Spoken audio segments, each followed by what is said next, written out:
Okay, now let's move on to a next topic for waves, that is polarisation. तो polarisation में बच्चों हम ये करते हैं कि वेव की डायरेक्शन को लिमिट कर देते हैं इन वन प्लेन। ठीक है, पोलराइजेशन किस चीज़ का नाम होता है? व्हेन वी लिमिट वेव की डायरेक्शन इन वन प्लेन। ठीक है, एंड पोलराइजेशन सिर्फ ट्रांसवर्स वेव में हो सकती है, यू मस्ट रिमेंबर दैट। ठीक है, अगर वेव्स मल्टीपल डायरेक्शन में ट्रैवल कर रही है तो वी से दिस एज अनपोलराइज वेव। ठीक है, now let's zoom in a bit to show you unpolarise and polarise wave. देखो ये जो रेड वाली है, this wave is travelling in multiple directions, hence it is an unpolarise wave.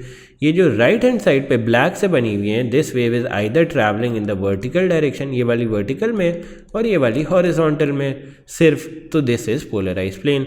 अब ये diagram 1 को देखो, डायग्राम 1 में क्या हो रहा है? This transverse wave is only travelling in which direction? Vertical direction, hence this is a plane polarise wave. और इसका बेटर वर्ड क्या होता है? Vertical plane polarised wave. ठीक है, अब अगर इसी तरह मैं हॉरिजॉन्टल प्लेन के लिए कर दूं कि एक वेव ऐसी हो जो सिर्फ हॉरिजॉन्टल प्लेन में ट्रैवल कर रही हो, तो इसको मैं क्या कहूँगा? Horizontal plane polarised wave. ठीक है, अब बच्चों हम अनपोलराइज वेव देख लेते हैं। ये देखो, unpolarise wave is travelling in every single direction, ऊपर नीचे right left diagonally every single direction, तो दिस इज अनपोलराइज वेव। अब अनपोलराइज वेव को पोलराइज करने के लिए क्या करते हैं? वी यूज अ पोलरॉइड और a better word is polariser. ठीक है, अनपोलराइज वेव से पोलराइज वेव में जाने के लिए क्या चीज़ यूज़ करते हैं? पोलरॉइड।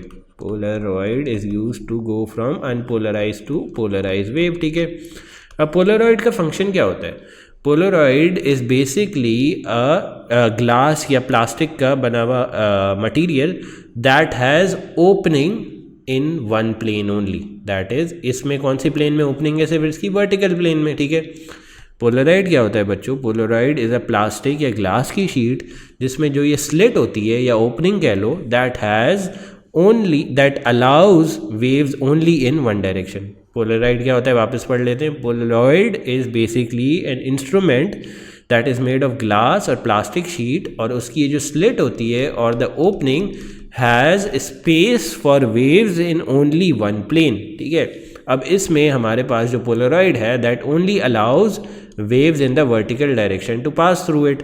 तो ये अनपोलराइज वेव जो है वो वर्टिकल प्लेन पोलराइज वेव में कन्वर्ट हो जाएगी ड्यू टू दिस पोलराइड। ये सारी यहाँ पे मैंने आपको समरी में डेफिनेशन लिखी हुई भी है। ठीक है, now let's move on to this. ठीक है, जब आपकी, अच्छा one more thing that I forgot, जब आपकी unpolarise wave gets converted into vertical plane polarise wave, कुछ इंटेंसिटी भी रिड्यूस हो जाएगी। क्यों रिड्यूस हो जाएगी बच्चे? Light was firstly travelling in many different direction, और अगर वन सिंगल डायरेक्शन पर लिमिट कर जाओगे तो जो बाकी डिफरेंट डायरेक्शंस की लाइट की इंटेंसिटी थी दैट बेसिकली कट्स आउट, और सिर्फ वर्टिकल डायरेक्शन की इंटेंसिटी रह जाती है। तो इस वजह से बच्चों जो वर्टिकल डायरेक्शन में आपको प्लेन पोलराइज वेव मिलेगी उसकी एक तो इंटेंसिटी कम होगी, और पोलराइड एक और फंक्शन क्या सर्व करता है? Basically it limits the wave in one direction. तो अनपोलराइज वेव को पोलराइज वेव में कन्वर्ट कर देगा, और इसका एक ड्रॉबैक ये होता है कि इंटेंसिटी कम हो जाती है। Now let's move on to diagram 5। अब डायग्राम 5 में आप क्या देख रहे हो? वापस से ये हमारे पास पोलरॉइड है और इसके अंदर स्लिट्स कौन सी हैं? वर्टिकल स्लिट्स हैं। तो this will create vertical plane polarise wave. तो इसमें से जब आप वर्टिकल, अच्छा ये जो आप वेव का पास कर रहे हो ना, that is vertical plane polarise wave. तो इसमें से vertical plane polarise wave pass कर रहे हो, vertical plane polarise wave pass कर रहे हो। ठीक है, स्लिट के अंदर से, और बाहर आपके पास आउटपुट क्या आएगा? वर्टिकल प्लेन पोलराइज वेव, क्योंकि this Polaroid has vertical slits and allows passing of waves in the vertical direction. तो मुझे बताओ कोई इंटेंसिटी में फ़र्क आएगा? नहीं, क्योंकि आपकी इनिशियल भी वर्टिकल प्लेन पोलराइज वेव ही थी और आफ्टर भी वर्टिकल प्लेन पोलराइज वेव ही होंगी।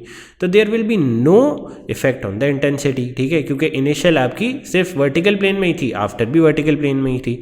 डायग्राम 4 में क्यों इंटेंसिटी में फ़र्क आ रहा था? क्योंकि इनिशियली आपकी वेव जो है वो डिफरेंट डायरेक्शन में थी, और आफ्टर में आपकी जो वेव थी सिर्फ वर्टिकल डायरेक्शन में थी, इसलिए इंटेंसिटी रिड्यूस हो जाती है। Now come to diagram 6।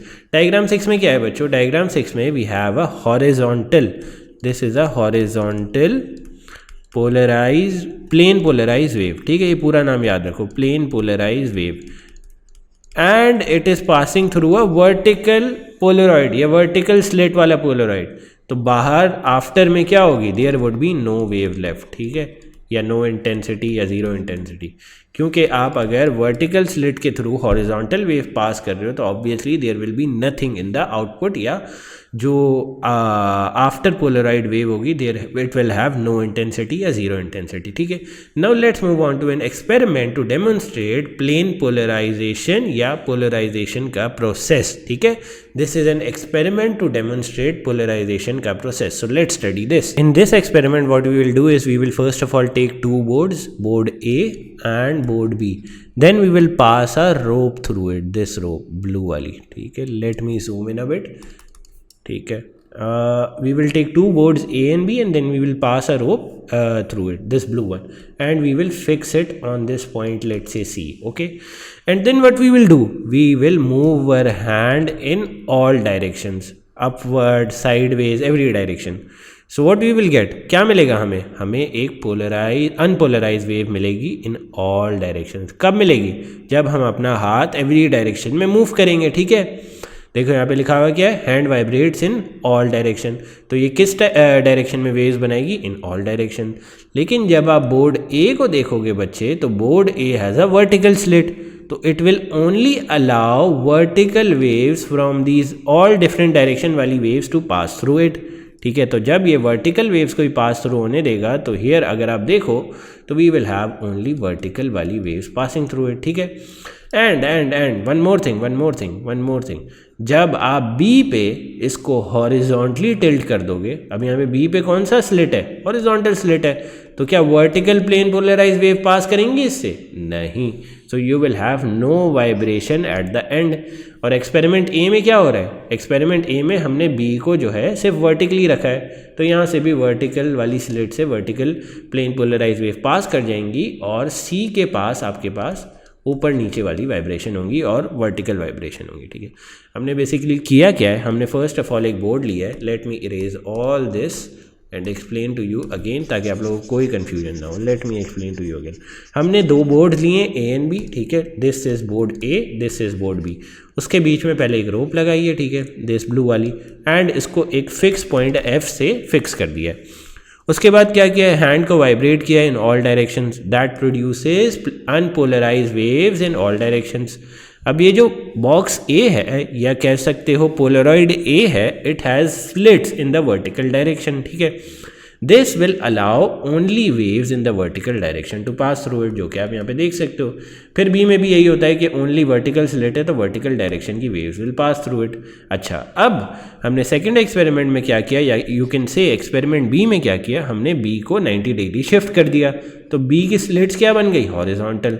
तो क्या अब ये वर्टिकल वाली plane polarise wave will pass through this horizontal slit, no, and we will get no vibration at the end. Simple stuff, ठीक है। Now let's study polarisation of light waves. बच्चों, polarisation of light waves में आपको सिर्फ दो बातें याद रखनी है। It happens when an electron, where it is electron drops from a higher energy level to a lower energy level. You have to remember this. This is your first baat that you have to remember for polarization of light waves. Second बात जो आपको याद रखनी है कि अगर electron drop करता है हायर एनर्जी लेवल से to a lower energy level in the horizontal, in the vertical plane, so you will have a vertical plane polarised light wave.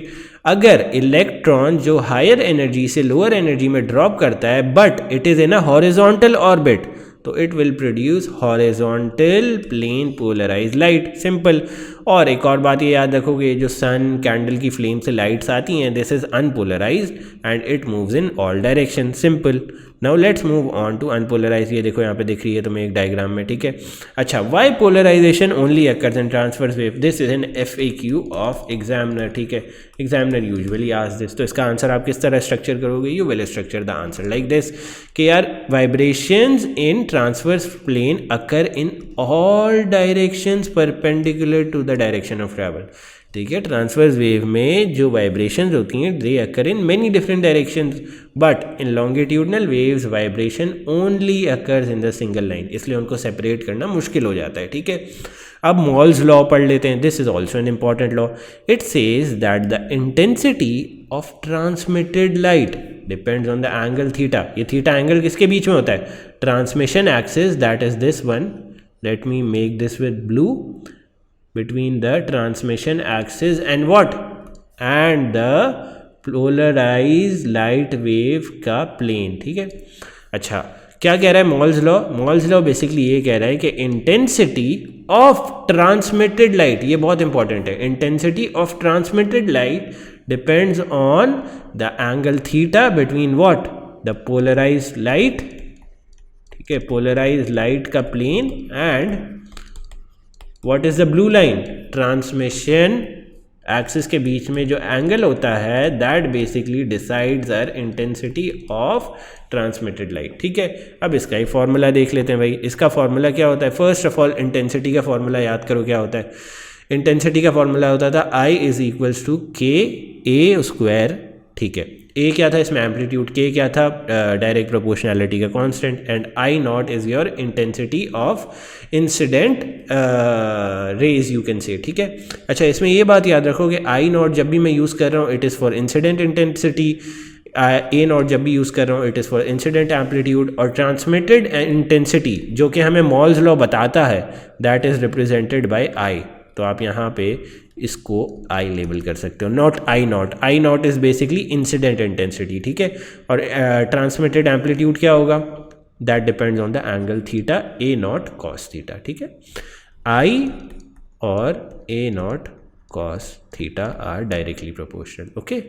now let's move on to our final equation जो आपको याद होनी चाहिए। this is the equation that you must learn and इसकी derivation भी आपको आनी चाहिए, ठीक है। डेरिवेशन क्या है भाई? I is equals to के ए स्क्वायर, ठीक है। I is transmitted intensity, A is transmitted intensity का एम्पलीट्यूड। हमें ये पता है कि this A is equal to this a naught cos theta, तो we will plug in here, square कर देंगे तो क्या हो जाएगा? ए नॉट स्क्वायर के। अब ए नॉट स्क्वायर के किसके इक्वल है? आई नॉट के, तो आई नॉट रख दिया इस पूरी की जगह, एंड कॉस स्क्वायर थीटा इसी तरह आ गया। So I is equal to I naught cos square theta. This is the equation of Malus's law that you must learn. Now let's move on to our next topic that is Doppler's effect. Doppler effect is basically the apparent change in frequency observed when there is relative motion between the source of the wave and the observer. This is the definition. And ये पहले बहुत complex लग रहा होगा, but we will move directly to the diagrams ताकि आप लोगों को क्लियर हो जाए चीज़ें, ठीक है। Let suppose this is a source जहाँ से साउंड इमिट हो रहा है, and this is the observer. अभी सोर्स स्टेशनरी है, ठीक है, अभी सोर्स स्टेशनरी है, तो जो ऑब्जर्वर फ्रीक्वेंसी ऑब्जर्व कर रहा है और जो ये सोर्स की फ्रीक्वेंसी है fs और ये ऑब्जर्वर जो फ्रीक्वेंसी ऑब्जर्व कर रहा है they will be similar, but things change जब ये सोर्स आइदर इधर जा रहा होता है लेफ्ट पे या राइट पे, ठीक है। So we see both the scenarios, let's see it, ठीक है। लेट्स सपोज सोर्स जो है वो टूवर्ड्स द ऑब्जर्वर जा रहा है, टूवर्ड्स द ऑब्जर्वर जा रहा है, तो क्या होता है? The observe frequency fo starts to increase than the fs, ठीक है। तो इसमें क्या होता है? fo becomes greater than fs, ठीक है। और इसमें अगर आप देखो तो ये जो ये इस वाले सर्कल्स की वेवलेंथ है they start to crush, wavelength कम होना शुरू हो जाती हैं, ठीक है। वेवलेंथ कम होना शुरू हो जाती है और ऑब्जर्व फ्रीक्वेंसी बढ़ जाती है ग्रेटर देन द सोर्स की फ्रीक्वेंसी, ठीक है। इसको निकालने का तरीका क्या है? देखो यहाँ पे ये मैंने लिखा हुआ भी है, here it is written, and I have also written wavelength की चीज़ as well। wavelength start to decrease कब? जब source starts to move towards the observer, ठीक है। इसका फॉर्मूला क्या यूज़ होता है? FO that is what? observed frequency is equal to frequency of the source into velocity of what? sound divided by velocity of sound minus VS क्या होता है? velocity या speed at which the source is moving। now let's see the second example। जब source जो है वो observer से दूर मूव कर रहा होता है तब क्या होती है? ये वेवलेंथ्स इंक्रीज हो जाती हैं, ठीक है। और वेवलेंथ्स इंक्रीज हो जाएंगी तो ऑब्जर्व फ्रीक्वेंसी क्या हो जाएगी? इन दोनों का इन्वर्स रिलेशन होता है ना, ऑब्जर्व फ्रीक्वेंसी डिक्रीज हो जाएगी। इस केस में fs will be greater than fo, ठीक है। देखो यहाँ पे लिखा हुआ भी होगा नीचे, yes here is the formula as well that you can use. Same variables हैं, fs क्या है? फ्रीक्वेंसी ऑफ सोर्स, v क्या है? स्पीड ऑफ साउंड, ये वाला v क्या है? स्पीड ऑफ साउंड, vs क्या है? स्पीड ऑफ सोर्स, fo क्या है? Frequency of observer. Now let's move on to an example question, ठीक है। स्टेशनरी एम्बुलेंस, स्टेशनरी है तो क्या होगा? कोई डॉपलर इफेक्ट नहीं होगा, ठीक है। Emit sound at a frequency fs ये है, ठीक है। तो fs will be equal to fo, ठीक है। What was the frequency observed, F O निकालनी है। तो वी नो कि if there is stationary object F O will be equal to F S equals to 500 hertz. अब next सवाल पे आ जाते हैं। And ambulance at 25 ms-1 move towards the observer, ambulance की फ्रीक्वेंसी क्या हो गई 25 वीएस कर दिया, टूवर्ड्स द ऑब्जर्वर मूव कर रही है, तो कौन सा फॉर्मूला यूज़ होगा, F S into V divided by V minus V S. तो ये लिख लेते हैं, ये लिख लिया यहाँ पे हमने। एफ एस क्या थी हमारे पास, F S is the frequency of the source, frequency of the source ऊपर क्या थी 500 हर्ट्ज, ठीक है, यही यूज़ करेंगे, यहाँ पे भी 500 हर्ट्ज है। वी क्या थी, velocity of sound, is it given, yes it is given. V क्या थी यहाँ पे, velocity of sound, it is given. V S क्या थी, speed at which the source is moving, तो एम्बुलेंस किस स्पीड पे मूव कर रही है 25 पे, we will plug in the values and get an answer of 541 hertz. तो ये ऑब्जर्व फ्रीक्वेंसी किससे ग्रेटर है, सोर्स की फ्रीक्वेंसी से, दैट वाज 500, और ये क्या है 541। This satisfy our theory as well, जो हमने पढ़ी है। अब सपोज करो एक एम्बुलेंस मूव कर रही है टुवर्ड्स एन ऑब्जर्वर, तो CRO पे उसकी किस तरह की मैपिंग होगी। फर्स्ट ऑफ ऑल अगर observe frequency greater than source frequency है तो क्या होगा, वेव जो है वो क्लोज होना शुरू हो जाएंगी, ठीक है, ड्यू टू हाई फ्रीक्वेंसी, तो higher number of waves will be formed in 1 second.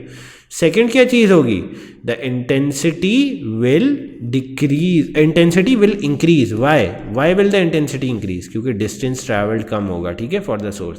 देखो यहाँ पे करीब आती जाएगी एम्बुलेंस, तो distance travelled for the source to the observer will decrease, और डिस्टेंस डिक्रीज होगा तो क्या होगा, इंटेंसिटी इंक्रीज हो जाएगी। इंटेंसिटी इंक्रीज होने से क्या होगा, एम्पलीट्यूड या वेव की हाइट जो है वो इंक्रीज हो जाएगी, सिंपल सी बात है। Now let's look at an other numerical सवाल। Ambulance is moving away from the observer, away के लिए कौन सा फॉर्मूला लगता था, अवे के लिए फॉर्मूला लगता था F naught is equal to F S into V divided by V plus V S. तो we plug in that formula और सारी वैल्यूज डाल दी। एफ एस क्या थी हमारे पास 600 इंटू वी क्या थी 340, ये वाली भी 340 होगी। वी एस क्या थी the speed of the ambulance, तो स्पीड ऑफ एम्बुलेंस क्या है 40, वो हमने प्लग इन कर दी। यहाँ पे याद रखो कि फ्रीक्वेंसी ऑफ साउंड हमें 600 दी हुई है, पिछले वालों में हमें 500 दी हुई थी। तो what we get, F O is equals to 537 hertz and it is less than frequency of source that is 600 hertz. This also satisfies our theory. अब वो कह रहा है एग्जामिनर यार अगर सोर्स जो है अवे मूव कर रहा होगा ऑब्जेक्ट से तो किस तरह की रीडिंग्स जो है वो CRO पे आएंगी। फर्स्ट ऑफ ऑल क्योंकि फ्रीक्वेंसी कम हो रही है तो वेव्स स्ट्रेच आउट हो जाएंगी, ठीक है। सेकेंडली क्या होगा, डिस्टेंस ज़्यादा ट्रैवल कर रही है ना, जिस तरह दूर मूव कर रही है सोर्स फ्रॉम द ऑब्जर्वर, तो डिस्टेंस ज़्यादा मूव कर रही है तो इंटेंसिटी कम हो जाएगी, एम्पलीट्यूड कम हो जाएगा। This is also a practice question that you can do, ठीक है, ये सिमिलर ही है that you can do at your home and this really marks the and for Doppler effects with sound. Doppler effect with light भी ना बहुत simple है and you can basically study it. क्या होता है डॉपलर इफेक्ट विद लाइट में, जब भी लाइट दूर जा रही होती है तो क्या होगा, दूर जा रही होती है तो क्या होता है, मूव्स अवे में क्या होता है, frequency of the light wave observe will be less, FO कम हो जाती है। FO कम हो जाती है तो क्या हो जाएगा, वेव लेंथ इंक्रीज हो जाएगी।